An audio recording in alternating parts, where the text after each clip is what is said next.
Hey everybody, welcome back to the Mana Cave. My name is Ed. And I'm Travis. And today we are continuing on with our Planeswalker Showdown. It is the best of the best. It's actually the very pinnacle of the best because these decks have won several of our showdowns in order to reach this point.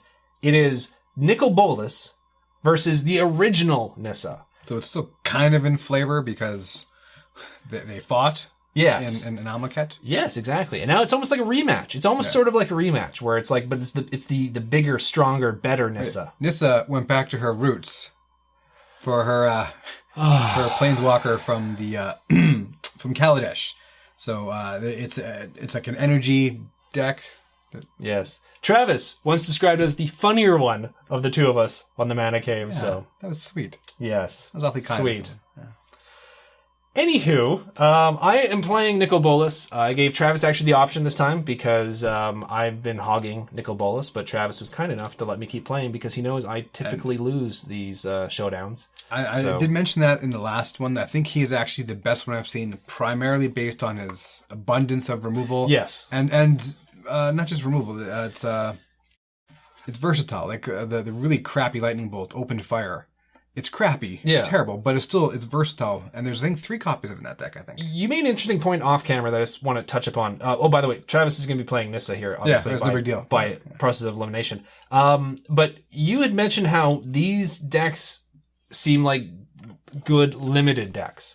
Like, if you were to build a limited deck, these would be like, I mean, obviously most constructed decks are, but... They're the cards you'd probably pick out of your pool. Yeah, they have... Not cards to build a deck around. They have a feeling of more of a draft sort of deck because it's not filled with the best cards. It's filled with a bunch of good cards that you would basically be left with for a draft. So yeah, and I completely agree with that as well too because I don't do it as much as I used to, but I do still do a lot of drafting and sealed play, and that's sort of what these feel like. And removal is king in limited a lot of the time. Yeah. So that's why I think Nicol Bolas thrives quite well, and also Liliana's as well too had a lot of she needed the engine to work properly, the cartouche, and the trial. But once that was going, then the one game I played was just it was awesome. Yes, so glory days, whoa, glory days.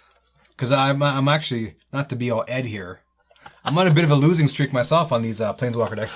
And again, not to blame anything. Is that what it's called, being on a losing streak now? Right. No, because you brought it up. I don't normally care. Man, I'm having the worst Ed run I've ever had. It's just, every game, it's just, I just completely edit. And I will edit.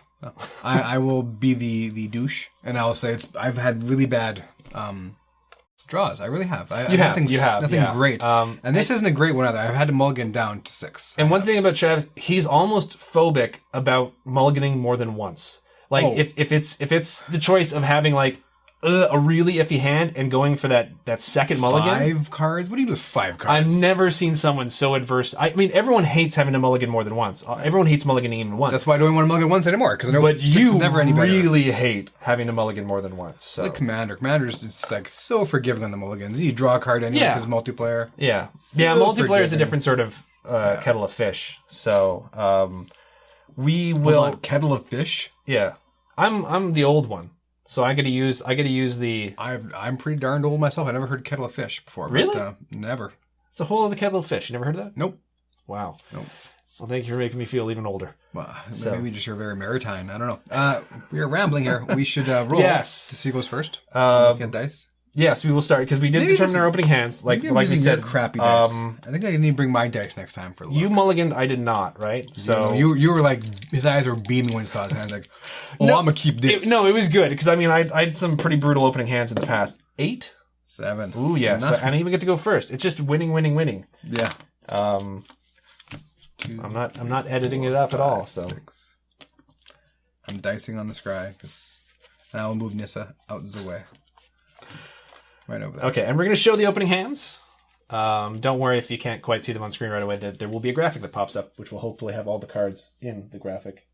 So my opening hand, not great, but in my opinion, better than going down to 5 cards. There's stuff I can do at some point. There's that confidence, and I'm no longer looking. Okay, Just checking the cameras to make sure they're all still on. It's like, here's that stupid wasp of the bitter end. Here's 3 removal and what are the odds of me starting off with that card again, honestly? Because I think I've started off with every single game I played Nicol Bolas. The odds of me actually starting off with that card, or what's the other one that it was? That temple where it's like it deals 1 damage to me for each tap creature. Oh, yeah, that one as well, too. What was the other one that got you before? Was it Supernatural Stamina? That one got me a lot. Well, because you had Supernatural Stamina ×2, you had Open Fire ×2, you had 2 other removals, and then you Magma also Spray, had... I think, as well, too, right? Was one of them? I wasn't sure it was Magma. Oh, you can see now. You can look now, sorry. That was something else. But then there was Nicol Bolas jumps on. I was like, okay, -3 destroy target creature. I'm like, okay. He does take 8, though, so it's like it takes a while to get there. But when you had 6, yeah. This is one thing you talked about later. I think we should have like a salty rating at the end of the games. Because I love Magic, but I get a little salty. We both do. Honestly, I know we both do. So I think we should have a rating at the end. Between the two of us, I think I actually get saltier than you do. You get more quiet. You get quiet when you think, and you get quiet when you're annoyed. I just get annoyed. I just like I'm worried about saying anything because I'm just like I think my head's gonna explode. So I prefer to say that I'm in the zone, not I'm annoyed. I'm gonna play Crypt of Eternals. When it enters the battlefield, I gain 1 life. I can also tap it for colorless, or I can filter for 1 for either a blue, black, or red. So I'm at 21, which means I'm winning, and I'm going to pass turn to you. It's actually a really good... I'm going to scry. It's very useful in this particular deck. Good in general. Like, yeah. I mean, what are you? I would prefer it not to filter, but I would prefer it to enter tapped, and then, but whatever. Now, then we'd be talking about one of the con lands. So yeah, I guess I'll keep you. I don't know. All right, so I'm going to go. Which I'm going to draw the one I was just so confident about. I will play a Woodland Streams. It is land that taps for blue or green and enters tapped. Pass 2. My turn, okay. That doesn't enter tapped? No, just enters. I get life, but I can't tap it for any colored mana. So okay, now that's I see, the thing. It filters, right? So filter. I'm going to play Swamp, and then I'm going to tap both. That wasp. Yes, wasp with the bitter end. I'm not going to flip this table, though. I'm not going to do it. It is a 2/1 removal spell. It's a 2/1 insect horror with flying. Whenever you cast a Bolas Planeswalker spell, you may sacrifice Wasp with the bitter end. If you do, destroy target creature. Now, you guys may not know why I'm laughing and Travis is so annoyed, but if you go back and watch any of the previous Nicol Bolas games, you'll see why. Anyways, I will pass the turn to you now. It has the word bitter in it. It's the Wasp of the bitter end. That bitter... Okay. What I enjoyed was holding up the cards to the camera while you were talking about I knew you had it because you were talking about it. You were talking about it. You were. All right, what are you? Okay. Drew a card. I'm going to play another Woodland Stream, and I'm going to get prepared to take 2 damage. Oh, okay. Or Here we go. I can tap for blue or green next turn. Watch out. What to do here? Darn it. I'm going to play Mountain. Move to combat. Yeah. I'm going to swing in with Wasp. I declare no blockers. I'm going to take 2 then. Damn. And I'm going to pass the turn to you. It's nibbling away at you with my Wasp. It's going to happen. Now, you thought the Wasp was a woman, right? Didn't you think it was a she? I don't know.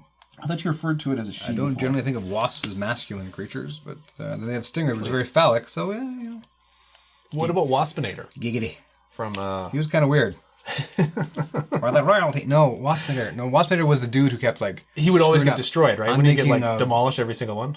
Oh, you're thinking of, like, the Black Widow one. No. Oh, the crazy one? The crazy... Yeah. For the royalty of the flamethrower. I love that dude. Yeah, was it not Firefly, but yeah, but that one was nuts. That one was crazy. Love that guy. If you ever seen Beast Wars, or it was Beast Wars in Canada, it was Beasties in America. That's the thing. We're talking about Beast Wars or Beasties, whichever country you're in. If you're not familiar with it, I really enjoyed that show. That early along CG, with, later seasons of Reboot, the show Reboot. Yeah. So 1 blue and 2 of anything for the Janjit. Hopefully I'm getting it right. Janjit Sentry. He's a Velikan soldier. He's 2/3. When he enters the battlefield, I get 2 energy. We don't have a token here. So we don't have over here. I forgot though. Oh, yeah, that's right. I forgot about what set this is from. So we're gonna need. So that's gonna be energy counter. I can tap him and pay 2 energy, and I can tap or untap target artifact or creature. That means I have to put an energy graphic on the overlay. Okay, that's fine. If you have a big dice, I could use, or even that. Yeah, you know what? Why don't we use this? So we'll be right back. I'm going to talk more about Beast Wars. They actually integrated like the original 1980s Transformers, like storyline and characters to some degree in it. It was great. Like You can find some of it on YouTube. You probably shouldn't, because that's essentially pirating, but you can find it on YouTube. That's one of the things I liked about it. It actually was within the regular Transformer universe. It was just like sort of stuff that was happening on a different planet, and the characters were all good. A lot of them were based after regular. No, but even the acting, the voice, like the voice acting was amazing. Rhinox was a unique character on his own. The Ratinator. They had dumb names though. Rat something. What was it? Rat. Was it Rat Trap or something? Rat Trap. It was totally Rat Trap. Yeah. Cheetar or something like that. Like, the names were terrible. The characters were good. And the spider one who actually flipped. Yeah. She started off as one of yeah. It was a she. It was a she transformer. Check it out. Is it my turn? It is your turn. Okay. I cast him and pass back to you. Okay. Now keep in mind the wasp has flying. I know. I'm going to play.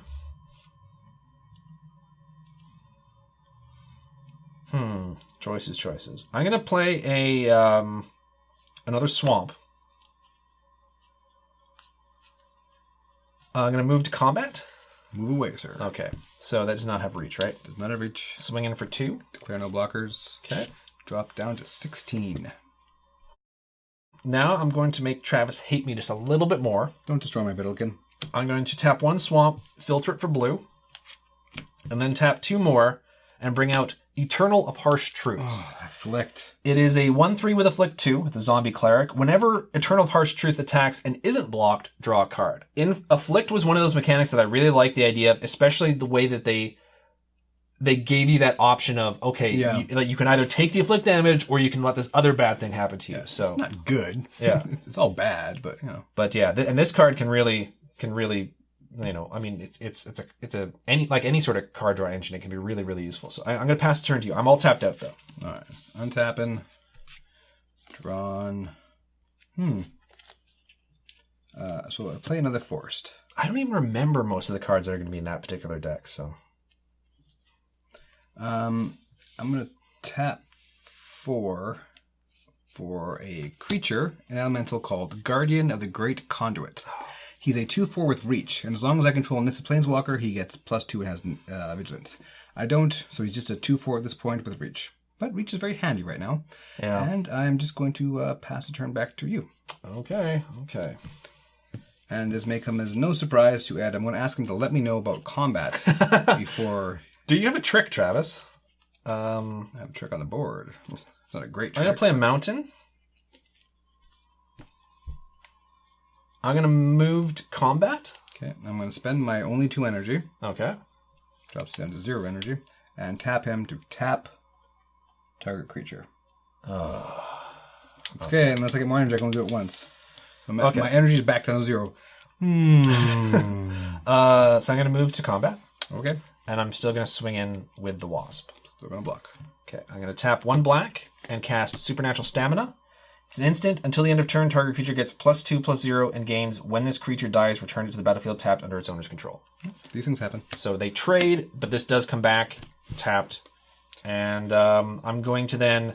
Because on decks that run really high, a low-costed card that can basically 2 for 1 is why that deck's always going to win. Because I remember a bit about this deck having really large stompy creatures for actually reasonable costs, if I'm remembering it correctly. 2/4 for 4 is hardly large and stompy.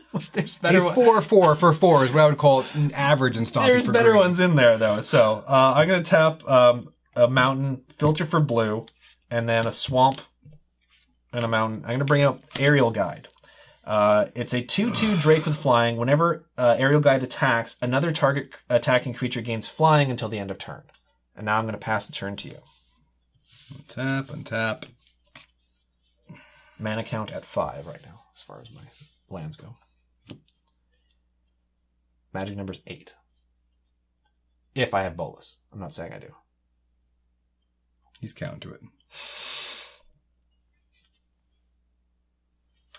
All right, this turn, I will... well, no, wait, hang on. Hold on a second here. Whoa. I will attack for 2. Okay. So, damage? Yeah. I'm down to 19 from 21. And then I'll tap 4 for yet another Guardian of the Great Conduit. Ugh. 2/4 Vigilance. So again, I don't think it's a good sign for me that I'm trading a 4 mana cost potentially for a 1 mana cost card when you can still cast on the creature, but I pass back to you either way. Pass back to me? Okay. Whether it's good for me or not, it's what's happening, and it's better than nothing happening at all. And considering the next attack phase, I'm drawing here, the next attack phase, everything's going to be able to have flying because of the aerial guide being able to get the 1 flyer flying. So it would be nice to have 2/4 creatures with reach. At least 1 less flyer on your board. I can play a mountain. And then move to combat? Move to combat. Okay. So I'm going to swing in with everything. Aerial Guide is going to trigger, and I'm going to give Eternal of Harsh Truths flying. So you've got a 2/1, a 1/3 with a flick 2, and the 2/2 Aerial Guide. All right, so I'm going to take a lot this turn, but no, I'm not, because I'm going to block him, because I'm going to give you a card, essentially. I'm going to block there. Okay. Actually, wait a second. I might as well block the guy who's going to give you 1 dude flying. Okay. That makes more sense. Okay. So immediately when this becomes not blocked, I get to draw a card. So I get to draw a card right now before damage. If you draw Supernatural Stamina, we're done. We are done this game. We're done professionally. Yeah. And then we're going to move to damage. Yes. Okay, so you're going to take 3. Aerial Guide is going to die. Drop to 13. And that took 2 damage. I'm going to tap 1 mountain and cast Magma Spray. It deals 2 damage to target creature. If that creature would die this turn, exile instead. So that becomes exiled. Once again, I like to point out that Bolas, it's all removal, and that's pretty much how it wins. And then I'm going to tap 1 black and filter for 1 blue, and 2 more mountains, and bring out Aerial Guide, which we just talked about a second ago. So he's back. I'm not going to stop this game. I'm not going to flip the table. You still got a lot of life. You got a lot of life to live. I do not. And I'm going to pass the turn to you now with 1 black up. An island. What can I do here? I was going to say that's your only blue source, but no, you do have 2 other blue sources. 2 of the other ones. Yeah. No, I think I got a 1/2, 1/2 to cast the Longfin Skywhale. Ooh. That's a 4/3. Longfin Skywhale can block only creatures with flying. Good thing your creatures are all going to get flying. Otherwise, it's a 4/3 for 4 mana, which costs me most of my mana, and I'm just going to... This is not bad. 4/3 flyer for 4 mana. You can only block creatures with flyer. Okay. Attack for 2. Attack for 2. Okay. So I'm going to go down to 17. And then gain a life at some point? Oh, yeah. Gain a life. Yeah, from the... Oh, that's the land. Pass to me? Pass to you, sir. See, my dude can't block anyway, so I might as well sneak in. And yeah, I have no energy to tap, so I might as well sneak in for 2 while I can. Move to combat? Move to combat. I am only going to swing in with Eternal of Harsh Truths. Okay. So it becomes unblocked, because your guy can't block him, right? Why? He's flying. But he can. Can't that only block creatures with flying? Yeah. Oh, because he's not doing his thing. He's not doing that, yeah. Gotcha. So I'm going to draw a card. I'll take 1 damage down to 12.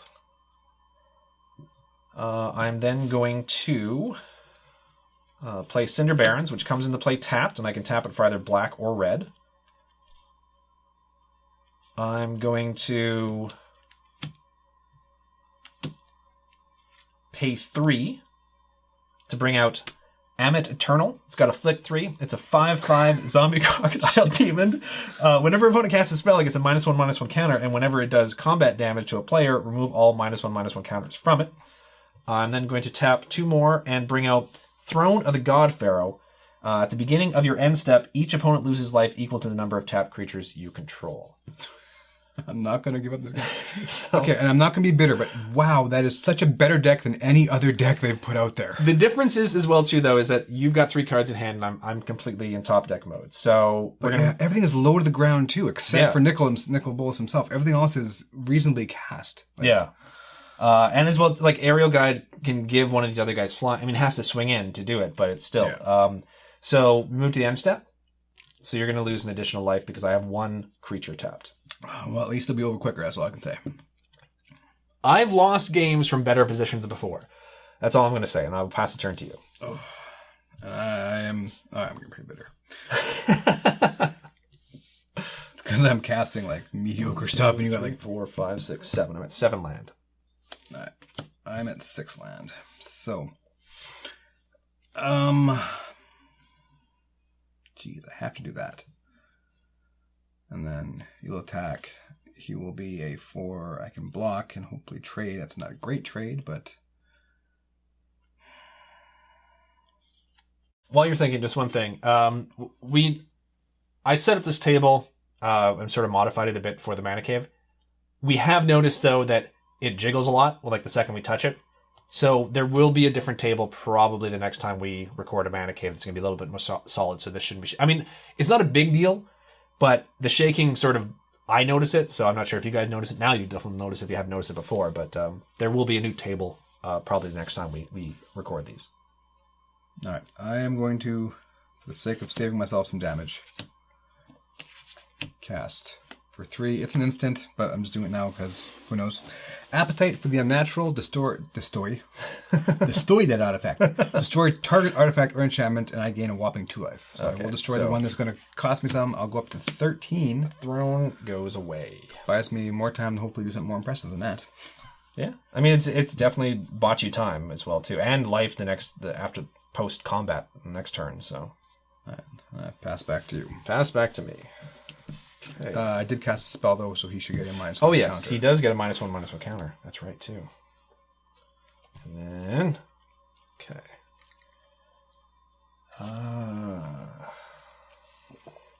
So that is a 4/3 that can only block creatures with flying. Yes. Alrighty.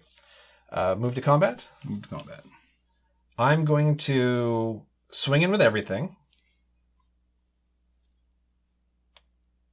No, I'm not. I'm going to rethink my position in life. I'm going to just swing in with the Amit Eternal. I take 4, it becomes a 5/5 again, or I lose a creature essentially. And you probably have supernatural stamina anyway. What good are you doing me at this point other than jumping? He's basically a deterrent from our flyers to swing in. No, him, no. Oh, the other one. I got you. He can't. I see what you mean. Block him anyway. I thought you were giving your whale grief because he's not able to block it. He's the dude.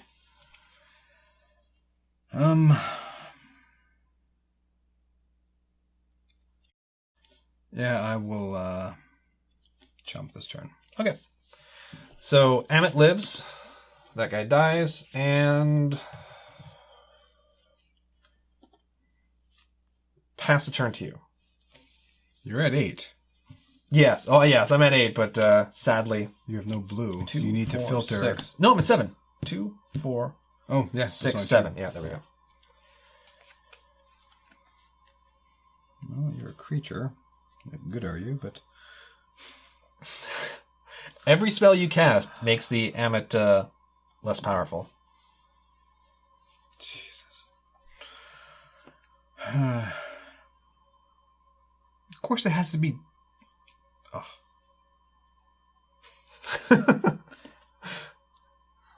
I'll explain that later. Yeah, I don't know if I should agree with you or not, because I don't know what well, I need... What are you? You're not even that great. Don't be so hard on it. No, none of them are that great. Well, there's 2 that great, but... Do you have 2 tapped for some reason? Or you're about to cast something. You're about to cast something, okay. It's about to cast something. So if I don't cast that... No, I got life. I need to do this. I'm going to cast a sorcery. Okay. For 1, 2, 3, 4, I'm going to cast Verdant Crescendo. Search the library for basic land card and put it on the battlefield tapped. Because for 4 mana, 1 land must enter the battlefield tapped. Oh, no, you could not get a refund on a rare. But on a rare. But why is it rare, Travis? Because you can search the library for a card you can't cast anyway. You can't cast. You can cast her. Nature's Artisan Revealed. And not right now, but you can cast her next turn. All right, so I'm going to search for essentially land in a Nissa. How far was Nissa? Actually, probably a good thing I shuffled this off. I got another crescendo before I get a Nissa. There she is.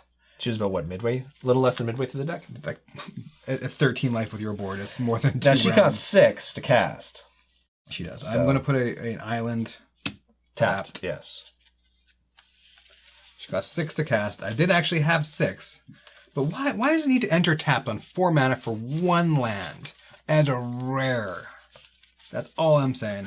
I might have had a hope of doing something impressive if I didn't have it enter cat. But this is the things that we've said so far about the Planeswalker decks when it comes to both the tutor spells and like even when the tutor spells are good, it's like it also doesn't give a discount to the Planeswalker. So in that case, that would I would consider that almost like a discount to be able to bring it out untapped. Yes.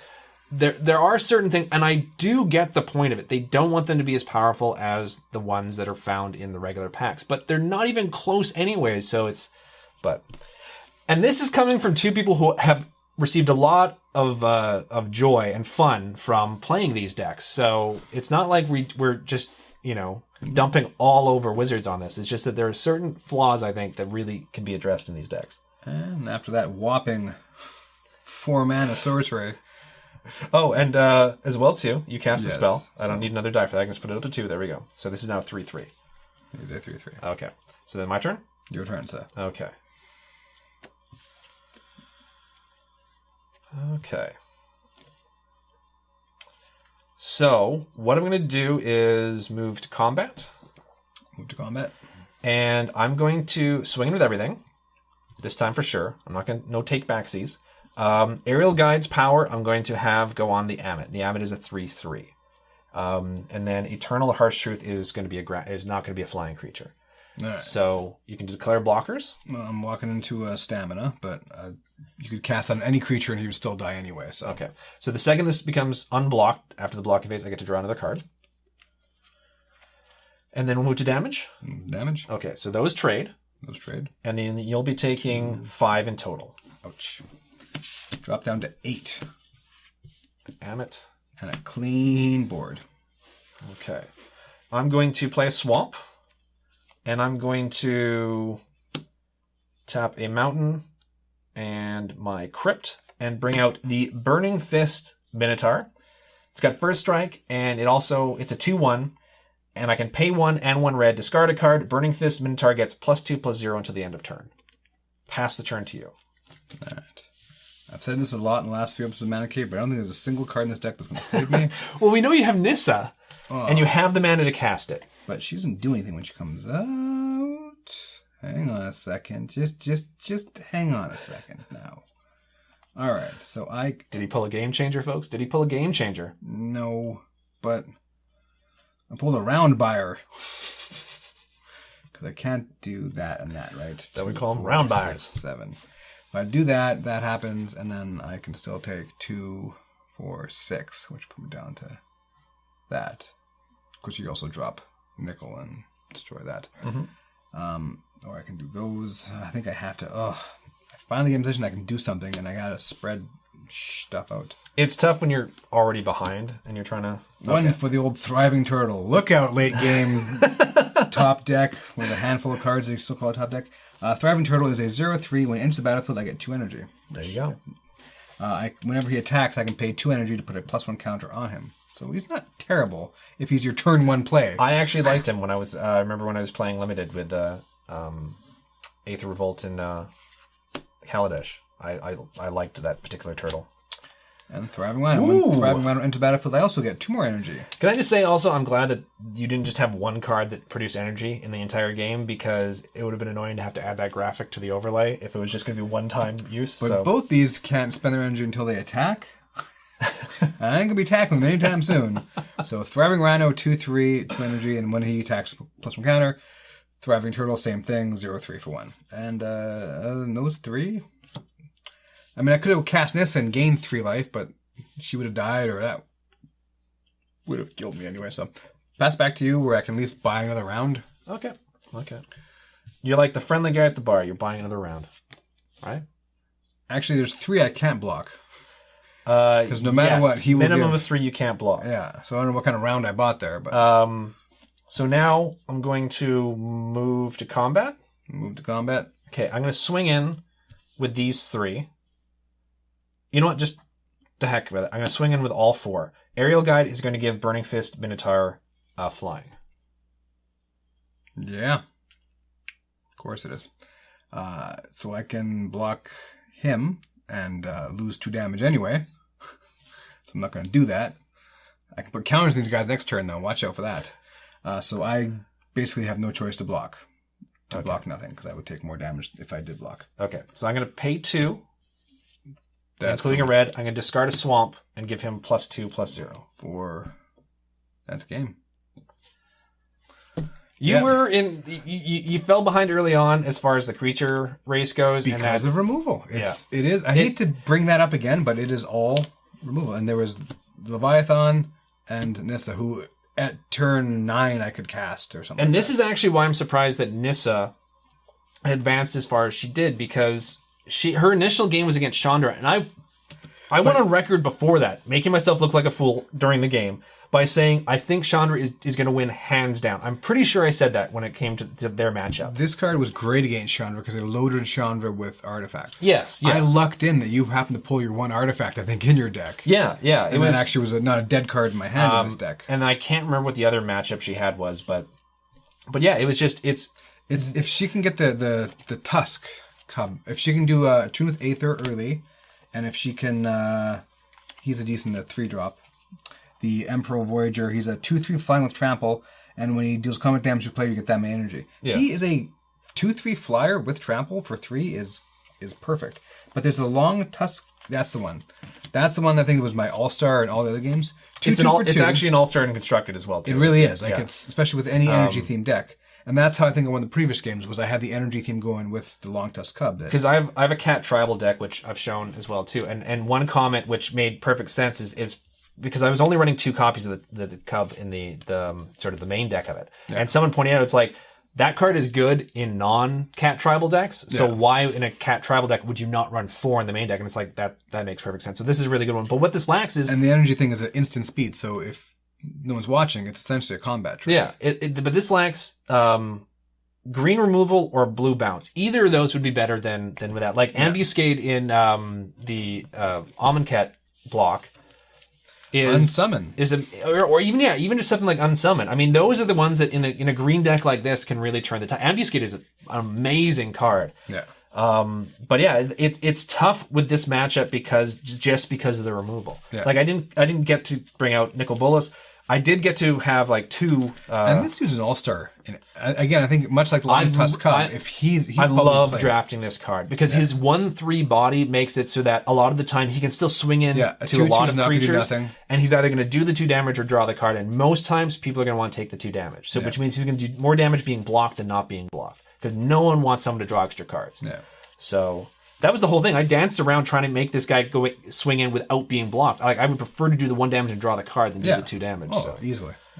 But Afflict is still a very nice mechanic. And again, 3 mana, fair cost, lower the ground. Like by turn 3, you can have a pretty full board. Yeah. Turn 3, turn 4 with that deck. So Nicol Bolas advances. He's currently stands alone. There has to be another worthy champion that's going to come up.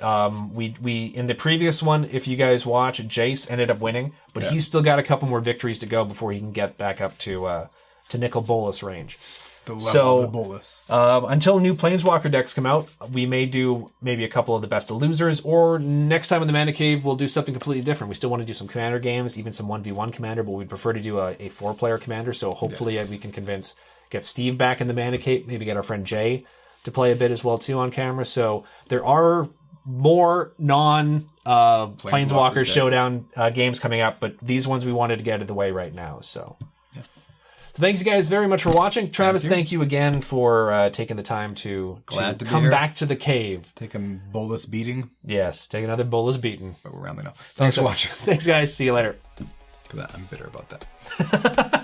And so you should be.